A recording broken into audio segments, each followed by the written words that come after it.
really liar. Keith Moore's house. Chapter 7.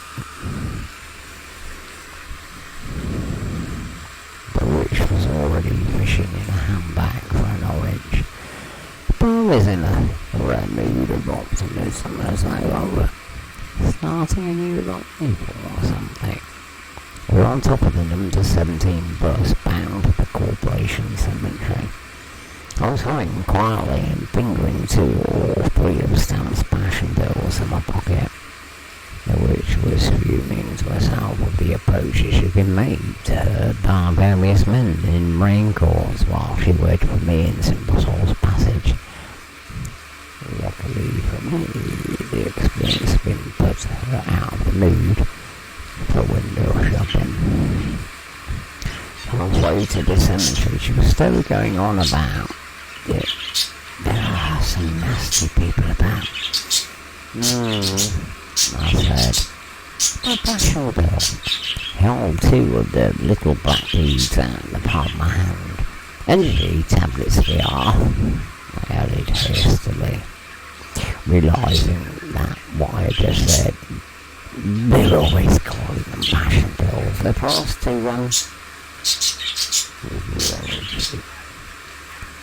The witch was digging her thumbnail viciously into the peel of her orange. There was those passing row of advertising orders. Look, there you are, I cried excitedly, clutching her sleeve and tapping at the window. Too late.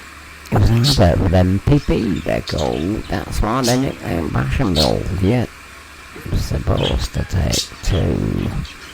The witch stuffing bits of orange into her mouth gave me her pitying look. What is the boy talking about? She said. I was on the plank and open grave and held out 2 of the black pills. Very nice with fruit, I said in a persuasive voice. The witch made some heavy weather over a sigh. Better humour the boy, she said with an attempt at mocking resignation. She took the 2 pills in her mouth and knocked them back with a slice of orange. Satisfied? I sat back contentedly and lit a cigarette. 5th today. Last one, the witch cautioned. Life seemed temporarily good. We got off the bus at the cemetery gates and walked up the broad road gravel avenue between the white gravestones. Sometimes, in expansive moments such as this, I could understand what the witch found so fascinating about this place.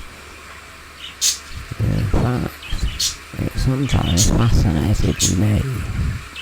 It was open, tidy, and secure, like the campus in an American college musical. After the black, streaky tombs of St. Botolph's churchyard, there was something pleasantly normal about the symmetrical rows of neat headstones and the tidy oblongs of clean pebbles. All the people here seem to have died of a modern, healthy sort of death. We strolled onto the grass verge between the graves, making our way to the public shelter outside the red brick chapel at the end of the long drive. The witch, completely in her element, darted busily from one grave to another, admiring the angel from the September flowers and crying, "Oh, look, Pet, isn't this sweet?" Whenever she found a stone crib, from time to time she would stoop reverently over a headstone and read out the verses chipped out in gold square lettering. "With you, dearest mother and darling Dad, happy with the days we had, of his comfort in our pain, we're now together again." I listened to all this benevolently. So far as I was concerned, this was the scene where you see a close-up of a clock and the minute hand moves around a quarter of an hour to show the passage of time. Remembering the fiasco early in the day, I decided to give her a good 20 45 minutes this time, and she quoted enough verses to fill an anthology before we reached the deserted shelter by the mock-Norman door of the burial chamber. I got her snuggling to me in the dark corner where we carved our initials. That was the first step. Happy? I kissed her. She responded drowsily. Barbara, how do you feel? Contented, she said, squeezing up to me kittenishly. You don't feel, restless. I sat there stroking her sleeve, trying to get some action out of her. I put my mouth close to hers again, but she was messing about, making little kissing noises with her lips. It was impossible to get her at her for any length of time. Would you like a banana chocolate? Why don't you, pet? It seems to make me sleepy. I grabbed hold of her arm roughly and urgently. She sat up, recognising the signs. Barbara, I said in a pleading voice. Barbara, don't be angry again, pet. She pleaded, clutching a handbag full of oranges in her arm. I'm not angry. Just say, Barbara. Oh, make a meal. Don't. Poor I'm making a meal. Don't. Have you ever heard of repressions? The nervous reactions that affect men who aren't well, beyond anything I think of, with descendants, smiles, or prayers, or stamps, getting there regular. I let the thing beat around. I know what you mean, Bet, the witch said, gently but desperately, as though she was shooting out a dangerous lunatic. But there must be passion. Would I regret it? But I was already regretting it. I found myself quite suddenly not caring a damn one way or the other, only wondering what I was doing here in the cemetery with a stone woman anyway. I muttered, and leaned back in the hard wooden shelter with my eyes closed, calculating how soon I could get away. I've been meaning to scheme out some way of keeping the witch out of Moxie tonight. Out of the way of return, I decided it was high time I got to work on it. A tentative plot began to form in my mind, arranging to be the witch outside the Odeon, not turning up, and then explaining the whole unfortunate misunderstanding when she came to tea tomorrow. A warning bell sounded in my brain on the idea of the witch coming to tea. See Rich, re-captain. The words I'd scribbled down hours before suddenly flashed like a neon sign in my head. I sat up again sharply. Darling. She was almost asleep. Darling. I'm still going to tea tomorrow. The witch sat up herself and shot me a clean glance, daring me to be glad of it. Of course. That's why I was happy you would have got me in the cars one ring bang. Good. I swallowed. I'd rehearsed this once, but that was days ago. I tried to visualise these stage instructions, looking studiously down at the stone flagged floor and tracing one of the cracks with my foot.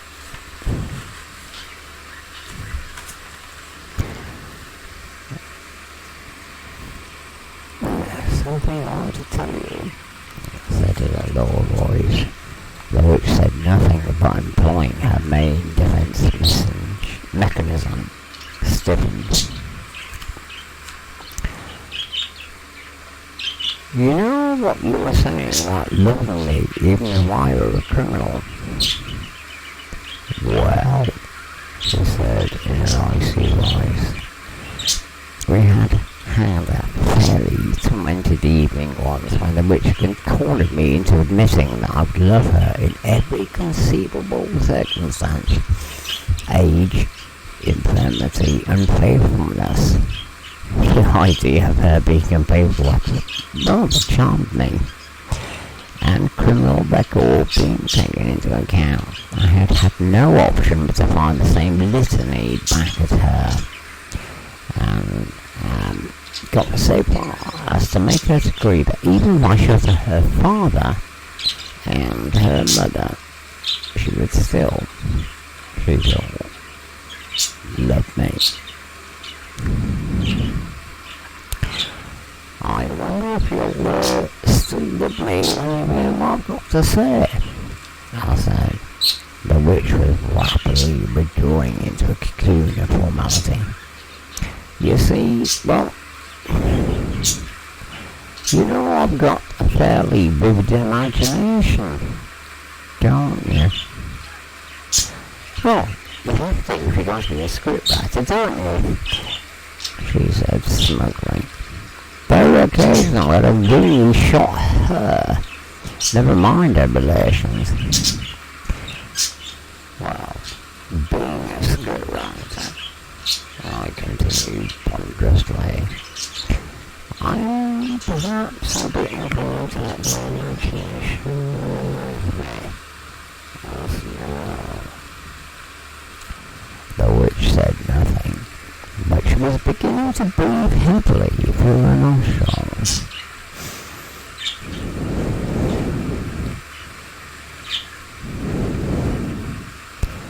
You see, if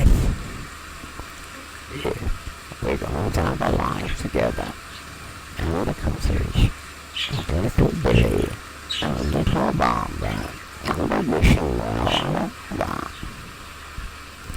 There's something we've got to get cleared up. I nearly added,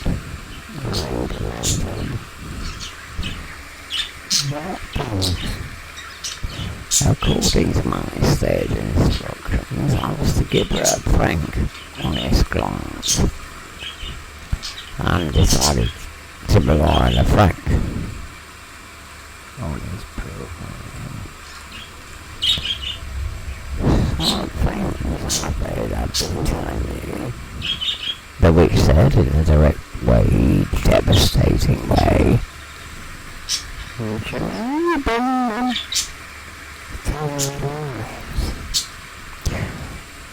Well, not lies exactly, but I suppose I've been, well, exaggerating something, being a scriptwriter.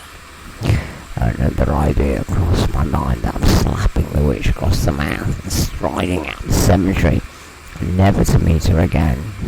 Yeah, put it away. Well, for instance, there's that business about my father, him being a sea captain. In a weak moment, or rather in a panoramic series of weak moments, I told the witch that during the war the old man had been a captain of a destroyer. He had been partly responsible for the sinking of the Graf May before being captured, and one of the first men to be captured by U-boats. As a matter of fact, and had spent 3 years in a prisoner of war camp. He had been wounded in the leg, which still gives him trouble. So, he wasn't a sea captain, I suppose, said the witch, and I'm surprised that she didn't seem surprised. He wasn't even in the Navy, I said. Well, what about him being a prisoner of war? Don't say that was all lies. Yes.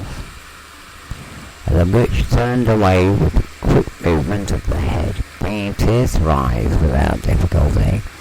I suspected that she had perfected the whole action in front of a mirror.